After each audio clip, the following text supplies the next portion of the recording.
everyone, my name's Tris and this is Double O'Neill.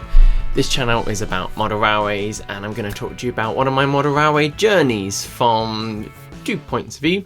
One is in the summer where I went to Swanage Railway, and the other one is when I went to the Great British Model Railway Show and I picked myself up a new loco, which is this 72xx by the Great Western Railway. I understand it was converted from the 42xx, not an expert on these things, but I know there's one at Didcot and I've seen it a lot when I've gone to Didcot Railway. You'll be able to go there yourselves. It's a big heritage railway, it's fantastic. If you haven't been there, you should go. If you're overseas, there's probably lots of videos online about it. I know I've covered it from time to time.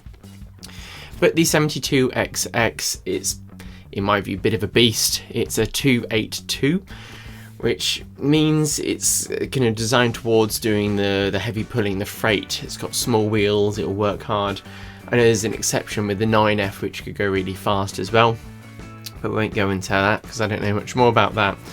But I love the look of these. I've got my 280, which is a tender engine, as well as my Night Owl, which is a 280 but with larger wheels and big boiler. It's got the boiler from the King class, which is fantastic.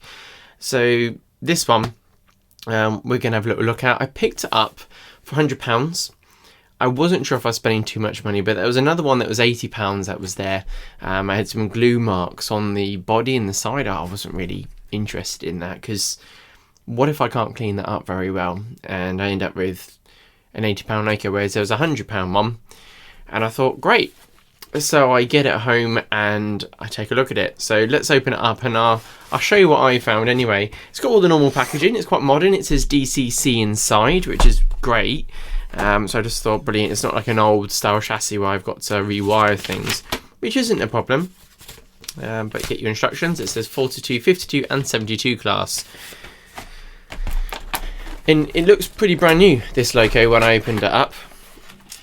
And it's got all the gubbins inside where you have obviously the bits for the brakes. One bit's slightly broken, I can fix that. And then you got the bits for the NEM connectors, and then some bits that look like the footsteps to get up onto the side of the engine. So we're gonna have to glue them on. But fine, that's that. Opening it up, we'll get that one out, we'll do it in front of the camera. It looks great, you know, they've already fitted the drain cocks that are on there. They look nice, and it's a lovely loco. The coal load looks a bit boring, it's a bit dull. This model came out a long time ago, but it still looks very detailed, like around the front with all the rivet detail and everything. But I'll be updating the coal load, making that nice. The one thing that I did notice, you might have noticed it by now, I'm shaking it around because it's got a bit of a jangly bit there. It's missing the buffers, and I couldn't believe it because I even looked at the model when I was at the show and I just thought, oh, my fault. I could have said to the guy, look, it's missing some buffers, can you knock some money off or something, because I'm going to have to spend some money on some buffers and get them fitted. Well, I'll be fitting them anyway.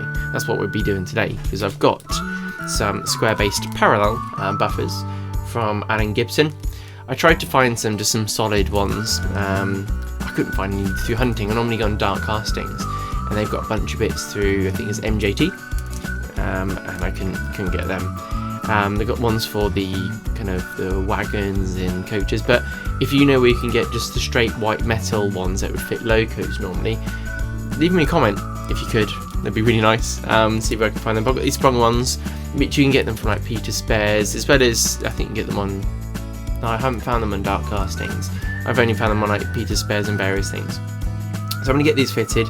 They're not too tricky. You've got a spring that goes inside the main part of the buffer unit, and then the buffer end goes over the top, and then you've got a little bush that goes over the top, and you set your distance, and then you're going to bend over the little wire, and then you're done. And obviously you get them fitted. I'm going to do that, and we'll go from there. So what we'll do is we'll start doing the work.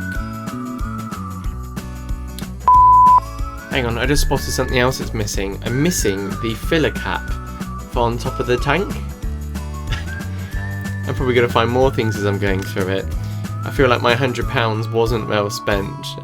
Maybe it was, who knows, maybe this is worth a lot more money because they're harder to get hold of now. But I'm going to have to probably think of a solution for that because my 3D printer's not working at the moment, so I might have to leave that bit and come back to it and then stick it back on. Yeah, well, I don't have it to stick it back on. I need to make one from fresh. But I'm due to get the 3D printer working soon, so who knows. Anyway, let's crack on. We're going to add coal. We're going to put a figure inside, or maybe two. We'll have a driver and a fireman. We'll fit the bits that we've got to it.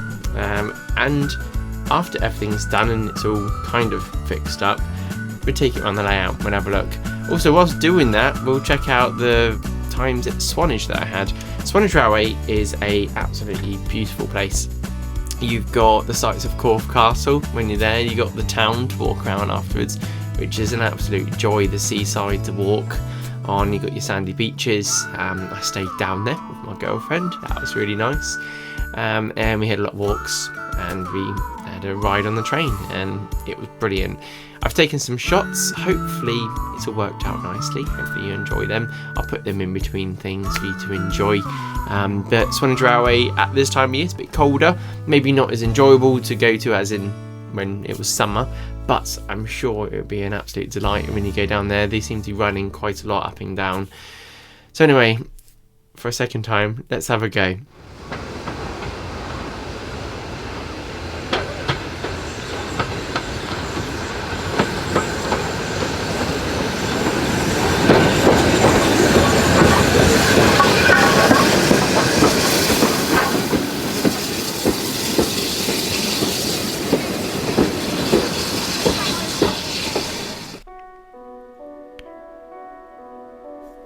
The buffer situation is easily fixed with replacement buffers. For me, I could have spent some time looking for some bits as poke back in there, the originals, I don't know. Right to Hornby, can I get these still? Where do I get them from? Peter Spares. But you can simply see I've just gone ahead with, let's put some sprung buffers in there, which I've cut off of cutters, flush cuts, and then get a knife to cut it flat, and then use some super glue, which is a wonderful bit of kit, and glue on these bits of brass. The idea of these ones, I understand, is you can solder them to brass kits. That's always an option if you're into building those things. Something that I'd like to do in the future a little bit more. It's interesting. I'd like to spend some time on that, but it's a simple fit together.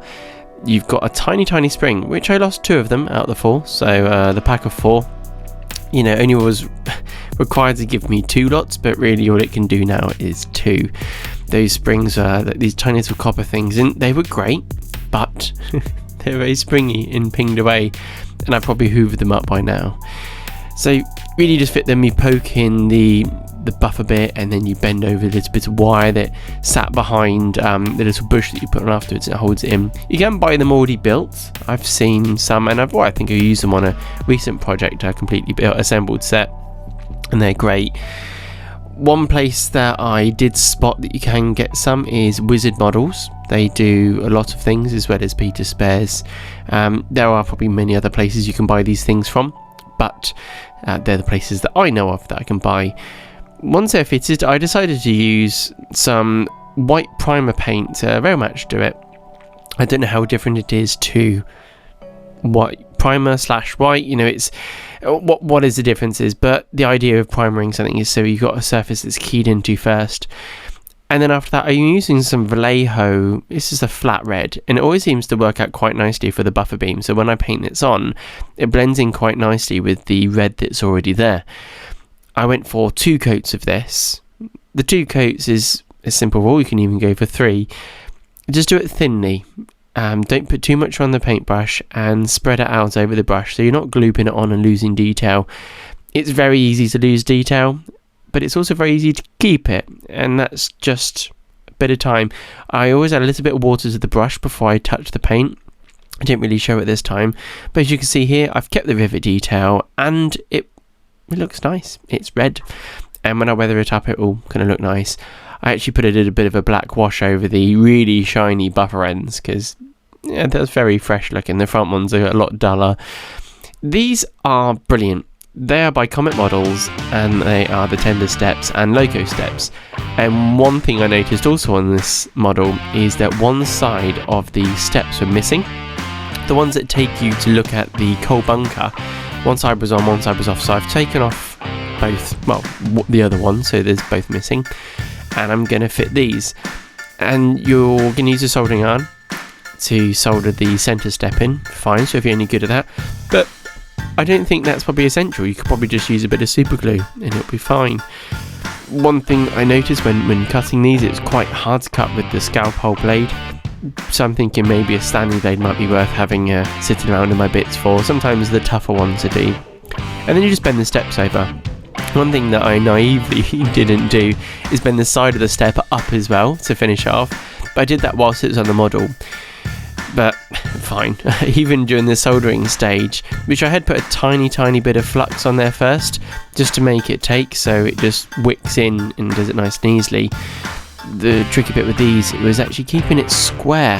They wanted to wobble over. The first one went really well, whereas the second one, it took a little bit more work to get it straight, but I got the tweezers in there to hold that step straight, because yeah, it had a mind of its own. I'm sure there's better ways of doing this, but you're only doing two, you don't have to overthink it. Go have some fun, have a go. If you get solder everywhere, well, it is what it is. Once you paint it black, you probably won't spot it. These brass bits have nice indentations of where the footstep kind of grip marks would be on the top side. But fine, again, I still haven't bent the sides up here. Looking back, I'm like, how did I not spot this? But I was thinking maybe this is just the shape of them. But I put them on with some super glue. I use a thicker glue by Rocket Glue for this one. It just seems to have a lot more kind of like a filler type gluing situation. But they glue on and they look pretty smart, even in their very unfinished form and very unbent sides form. But they look great. You can see here now I have bent them up and I'm just putting some paint on. I noticed whilst I was painting, that's why they're half painted, and now I'm painting again on the video. I was like, oh no, I haven't bent these up. What a fool. Put them on nice and easy, and it finishes it off. And actually once they're on there, you wouldn't know that that's a little brass bit added on, and it makes me feel better about the model knowing that I've added some little brass features, and it wasn't a way to make it cosmetically enhanced from the original way. It's just to bring it back to where it was. So Comet models, I can't remember the cost, it was kind of like £3-4 for those steps, but fantastic. So this is Corfe Castle, so let's check out a little bit of action here.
Well, that was nice. That was a 2MT, a Loco that I'd like to get. It's, I don't know, it looks really good. Small boiler and everything. So what I'm doing here is putting in a false floor after taking out the coal, little moulded bit which looked a bit dull and boring. I take a lot of delight in adding in real coal, which is how it would have been in real life. And I'm using a bit of plastic card here. It's 0.5 millimeter thick. And I'm just cutting out the shape so I can do a false floor so I don't actually fill it all the way up with coal. You know, I want it to look realistic, but I don't want to go and put kind of literally a whole chunk of coal in there. So I just pop this in. I don't even glue it. My thoughts are if I ever have to get to this and get it out, I can poke it out and it won't be too terrible. It's just going to have PVA glue there, so you could soak it in some water and it might fall out. So I just pop on some neat PVA glue at the bottom. You've seen me do this before. If you haven't watched my channel before, check out some of my other videos of when we're working on the Locos. And then I use a brush just to tease it around all the corners, so then it just helps it. Ultimately, this isn't going to be the main bit that holds it all in, but putting a chunk in will be fine, and it'll be a nice base layer for all of this, because we're going to get some isopropanol alcohol, put that on the top, which allows the watered down PVA glue to kind of seep in, wick in, otherwise it sits on top. And they always say adding the isopropanol alcohol reduces the surface tension. So if you don't do that, you're going to have a lot of glue sitting on top, and you have a lot of rounded edges, and you'll be very disappointed. So this is the isopropanol, and I'm using a pipette to drop it in. A nice little tool. I've been using the same one for a while. It does you great. Try and buy one, but normally end up having to buy a pack of 100, but fine.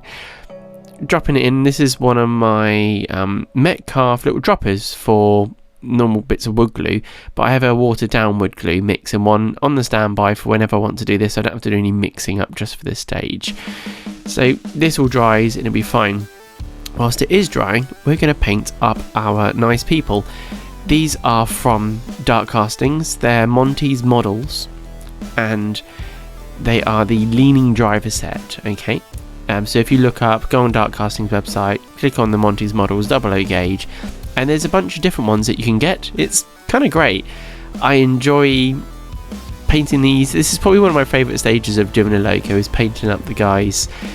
So I've been learning more and more recently that they would be wearing blue. Fine, obviously I kind of knew about that before, but their jackets, I've been told by a nice subscriber, he's left me a nice comment, can't remember his name, I do apologise, but you know who you are, that the jackets, because they get washed more than like the trousers, let's say, because they get really, really mucky, they always be like a lighter blue. So the trousers I try and do in a slightly darker blue, though you can't see that here. So yeah, you can see it here. And so that's kind of that. So I thought, not that you're going to see the trousers, but I'm kind of doing it right. I understand. Typing in Great Western Railway loco driver, it's quite hard sometimes to find, well, is that what they wore? Because these guys are wearing dark blue, these are wearing light blue, some are just, wearing whatever. So you never quite know, because you're seeing some pictures from heritage lines, or is this a nice picture from the 50s or the 40s, but then they're being black and white, so that's not very helpful. So if there's a better source of finding out what they wore, it'd be nice to know, so leave a comment below on that one. So I've painted them blue, I've put some black on the hats, and now I'm going through that lovely stage of adding in a little wash to then give them their skin colour. It keeps all the detail then, and after that I'm using a really thin wash, and I'm just tucking in and adding little lines to give them kind of that crisp look. So you see from a distance, there's an arm there, it's not a blue blob. It's always nice to do this with the smaller models to make everything stand out a bit more. So you're just picking out little crevices, and yeah, it looks a bit too much there, but once it dries, it looks kind of cool. It's a model that stands out, and that's what I want to do. And I need to do it a little bit more, so I'm looking forward to, I've got loads more locos that need people, so I'll be doing this a lot more, and you'll probably see it on a few more videos. But here they are, looking tidy. To finish them off, I'm gonna put some dark brown on for the hair, and then once this is all dry, I'm gonna run some matte varnish over them just to take away any shininess from the ink washes and everything that we've had on there, and it will kind of make them finish quite nicely. I was trying to make sure that I clean my brushes really well after using them. Spent a little bit more money on these brushes, so it's even more important to me to keep them nice. But here they are done. I've seen it's had the matte varnish on now, it's all dulled down slightly, and once it's in the loco, it will look, I don't know, pretty smart. This is one that's leaning out of the cab. He's either not feeling well, or he's looking on the ground as it's going by, reflecting on the day. And this is the one that's leaning on the side, looking at where we're going, because one of them needs to be looking at where they're going, because, it's a big heavy train and all that. Got to look after them. Putting them inside, I just put a spot of glue on the feet, and I put them in. I guess if the train was bouncing around a lot, they might come loose, but I don't like to spend or use too much glue on there, because when I have to get them off, I might end up damaging the loco and everything, get a bit of dust off there. And yeah, so that's that really. So just nice and simple how they're held in. And if you really want to do, because you can't really see it, use a bit of blue tack.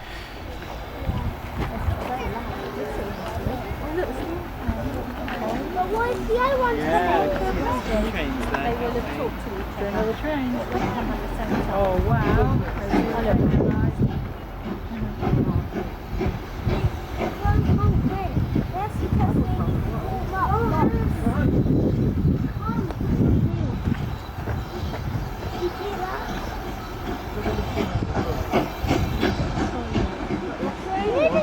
Harry Potter train.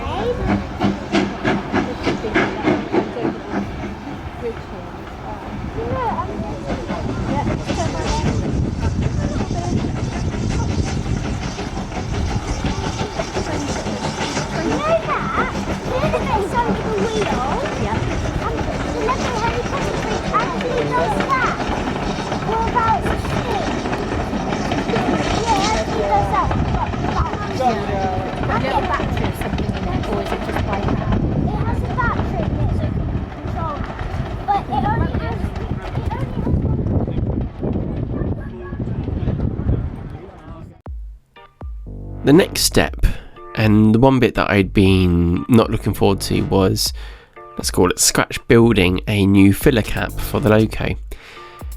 The one that was missing, I was thinking maybe 3D print it, but with a bit of plastic card we can do it. So I cut it a rectangle and some little slithers which will be kind of put together to hopefully form what looks like the one on the other side. It's all pretty simple. It's 0.5mm thick plastic card, a scalpel and a file, and we make our shapes. The critical bit is obviously trying to make it look like the real one, and that's not too hard because I don't need any imagination because there's one on the other side. So kind of measured that one up, had a little look. It's not going to look identical, I'm not that good, but using a tiny bit of poly cement we can hold all the pieces in place and create something that looks like the real one.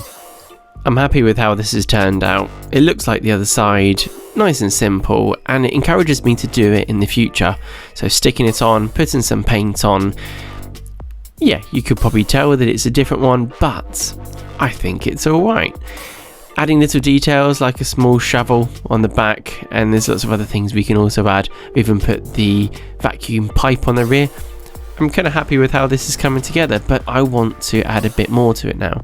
So using some black soot weathering powder, I'm just working it over little areas that the ash would have landed on top of, and it also adds a bit of highlight to little rivet details and bits, so kind of adds a bit more to your model when it's on there. Well, I feel that for mine anyway. Add it where the smoke box doors would have been open, as well as on the sides where, you know, it would have fallen from the chimney. I guess we'd have to put a little bit on the greenery, which I will be adding a little bit with the airbrush.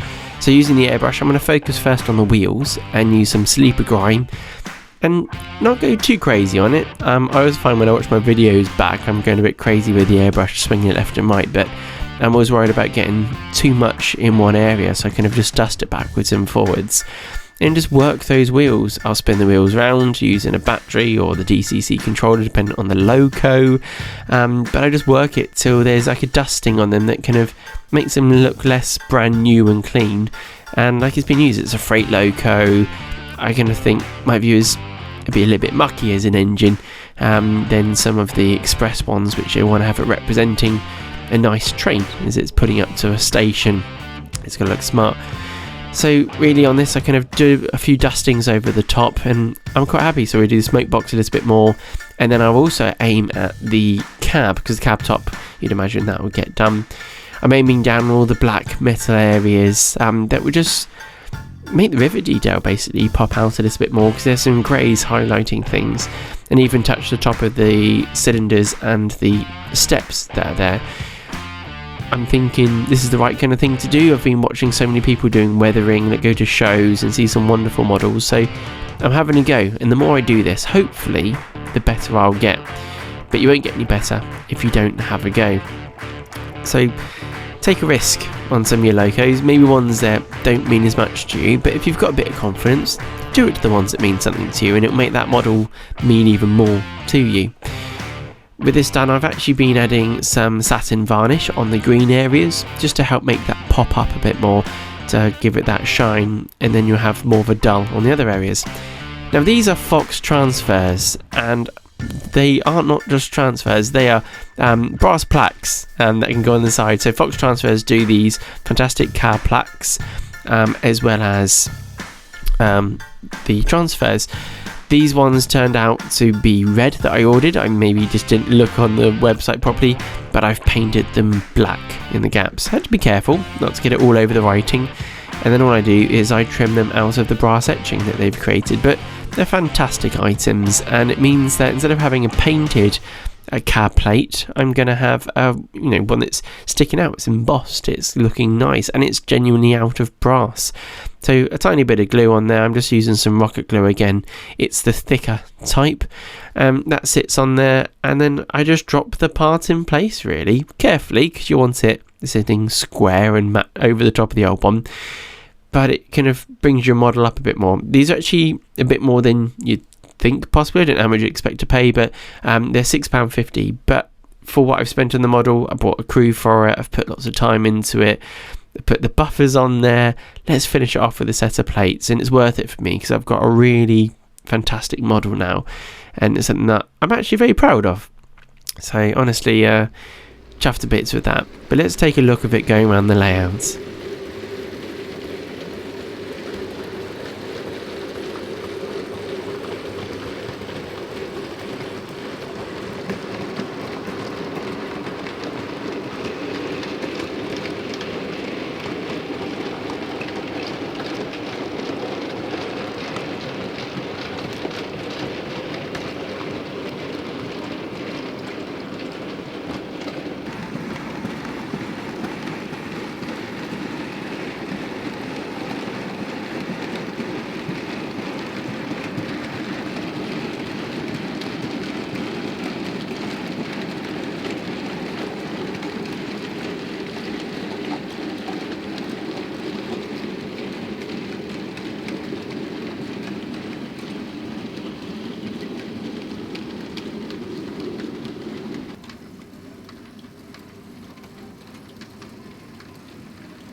I hope you've enjoyed that. Got to see the sights of Swanage as well as this loco going around the layout looking, well, how I feel, fantastic. The sight of all these wheels driving the engine, there's something cool about that, and it doesn't have to be going fast. It's just impressive because it looks just powerful and has to do that job. I've always wanted one of these for the layout, and so I've got my small prairie, my large prairie, I've got this one. Yeah, so there's a bit of a collection building up on the prairie kind of looking ones. I know it's not a prairie, but it looks very similar to a prairie in the style of the way that the tanks are next to the boiler. Anyway, If you are a patron of the channel and a channel supporter through YouTube, through the channel members, thank you very much. Your support is always welcome. If you'd like to become a channel member, check out my Patreon page or click the join button and you can see what comes a bit sooner on the channel. I normally do it a few days before, if not a day before. It depends how busy I've been. And yeah, you get to support the channel and help me grow that little bit more.